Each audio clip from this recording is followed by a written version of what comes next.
어떤 사람과 대화를 마치고 나서 왠지 모르게 기분이 이상한 적이 있었나요? 딱히 싸운 것도 아니고 뭔가 잘못됐다고 말하기도 애매한데 집에 돌아오는 길에 생각해보면 오늘도 내가 좀 무시당한 것 같은 느낌. 상대는 아무렇지도 않아 보였는데 심지어 웃으면서 얘기했는데 근데 나만 혼자 그 말을 곱씹고 있어요. 나한테만 이러는 건가? 내가 만만해 보이는 건가? 아니면 내가 너무 예민한 건가? 이 질문을 한 번도 안 해본 사람은 아마 없을 거예요. 그리고 이 질문을 반복적으로 하고 있는 사람이라면 오늘 이 영상이 꽤 오래 마음에 남을 것 같습니다. 만만하다는 게 뭘까요? 누군가 나를 만만하게 본다는 건 단순히 나를 무시한다는 뜻이 아니에요. 좀 더 정확하게 말하면 그 사람이 나를 향해 어느 정도의 비용을 치르지 않아도 된다고 판단하는 것에 가까워요. 쉽게 말하면 이런 거예요. 이 사람한테는 대충 해도 되겠다. 이 사람은 뭐라 하지 않겠다. 이 사람은 넘어질 것이다. 그 판단이 맞든 틀리든 상대는 이미 그렇게 계산하고 있어요.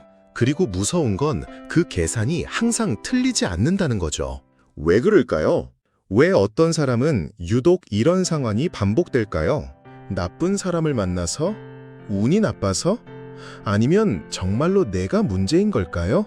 심리학은 이 질문에 꽤 냉정하고 동시에 꽤 따뜻한 답을 가지고 있어요.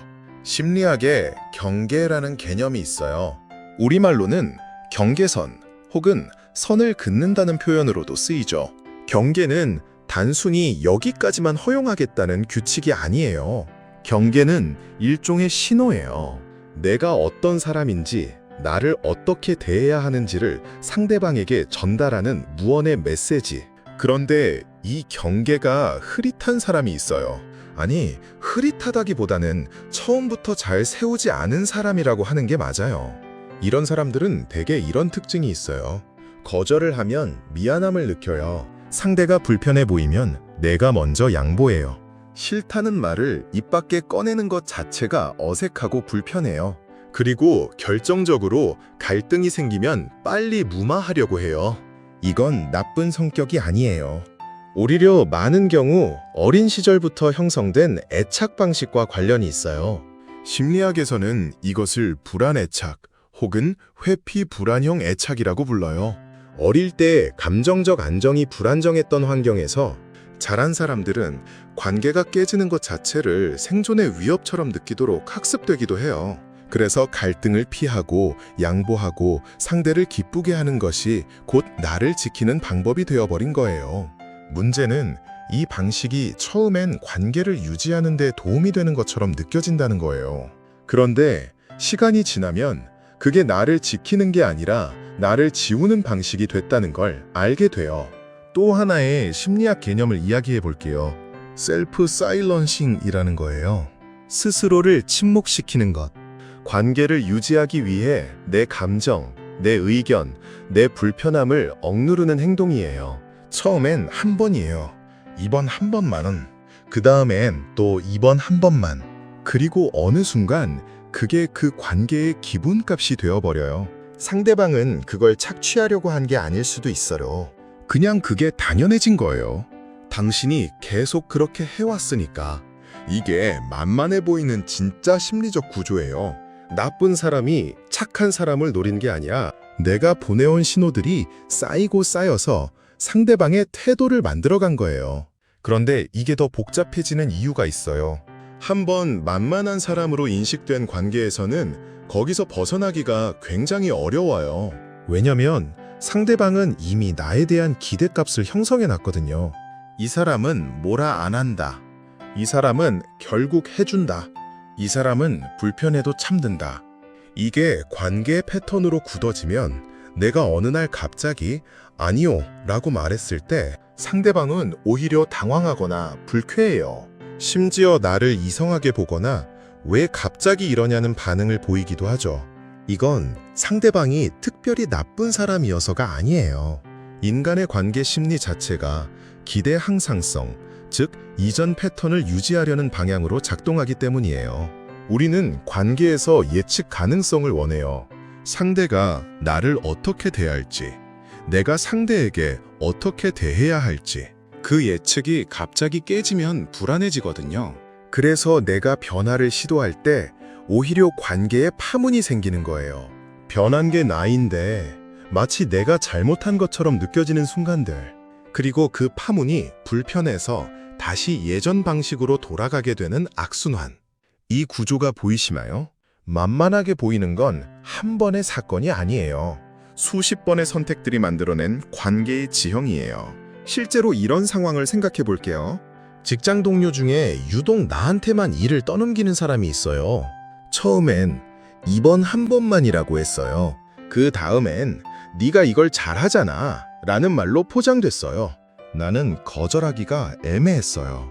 이미 한 번 해줬으니까, 이미 흔쾌히 했던 전례가 있으니까, 그리고 어느 순간 그건 내 일이 되어버렸어요. 거절하면 오히려 내가 갑자기 이상한 사람이 되는 상황이 된 거죠. 또 다른 예를 들어볼게요. 친한 친구인데 유독 나한테만 말이 거칠거나 무례한 경우가 있어요. 다른 사람들한테는 그러지 않아요. 왜 나한테만 이럴까 생각해보면 어느 순간부터 내가 그 친구 앞에서 웃어넘기고 참아주고 상황을 무마해왔던 거예요. 그 친구가 나쁜 친구인지 좋은 친구인지를 따지기 전에 그 관계 안에서 내가 허용해온 것들을 먼저 봐야 해요. 또는 연인 관계에서 항상 내가 먼저 연락하고 항상 내가 먼저 사과하고 항상 내가 맞춰가는 관계. 상대는 나쁜 사람이 아닐 수도 있어요. 그냥 그게 이 관계의 규칙이 된 거예요. 내가 그렇게 만들어 온 거예요. 이게 나 자신을 탓하는 말이 아니에요. 나를 이해하기 위한 출발점이에요. 철학자 사르트르는 이런 말을 했어요. 타인은 지옥이다. 이 말을 처음 들으면 냉소적으로 들릴 수 있어요. 근데 사르트르가 말하고 싶었던 건 우리가 타인의 시선을 통해 나를 규정받는 순간의 고통이에요.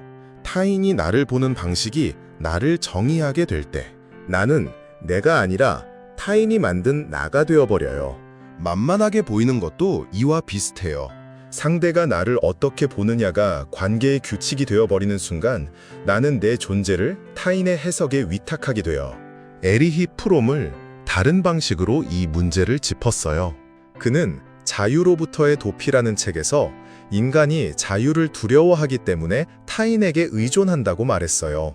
여기서 자유란 내가 싫다고 말할 자유, 내가 선택할 자유, 상대의 기분과 무관하게 내 경계를 지킬 자유. 이 자유가 사실은 두려운 거예요. 자유는 책임을 동반하거든요. 내가 싫다고 말했을 때 관계가 흔들릴 수도 있다는 책임. 그 책임이 무서워서 자유를 포기하는 거예요. 그리고 그 포기가 반복될수록 나는 점점 더 작아지는 거예요. 또 하나의 철학적 개념을 이야기해 볼게요. 스토아 철학에서는 내 안에 있는 것과 내 밖에 있는 것을 엄격하게 구분해요. 상대가 나를 어떻게 볼 것인지 그건 내 밖에 있어요. 내가 통제할 수 없어요. 하지만 내가 그 관계에서 어떻게 행동할 것인지, 내가 어떤 신호를 보낼 것인지 그건 내 안에 있어요. 그건 내가 선택할 수 있어요. 만만하게 보이는 것에 분노하기 전에 내가 보내온 신호를 먼저 돌아보는 것. 이게 스토아적 접근이에요. 상대를 탓하지 말라는 뜻이 아니에요. 상대를 바꾸는 것보다 내가 바뀌는 것이 훨씬 강력하다는 뜻이에요. 그렇다면 실제로 어떻게 해야 할까요? 여기서 저는 거창한 처방전을 드리고 싶지 않아요. 당장 경계를 세우세요. 자존감을 높이세요. 같은 말은 누구나 할 수 있으니까요. 대신 딱 3가지 질문을 드릴게요. 첫 번째 질문. 나는 이 관계에서 어떤 신호를 반복적으로 보내왔나요? 만만하게 보이는 관계에는 반드시 패턴이 있어요. 그 패턴을 내가 먼저 보는 게 시작이에요. 두 번째 질문.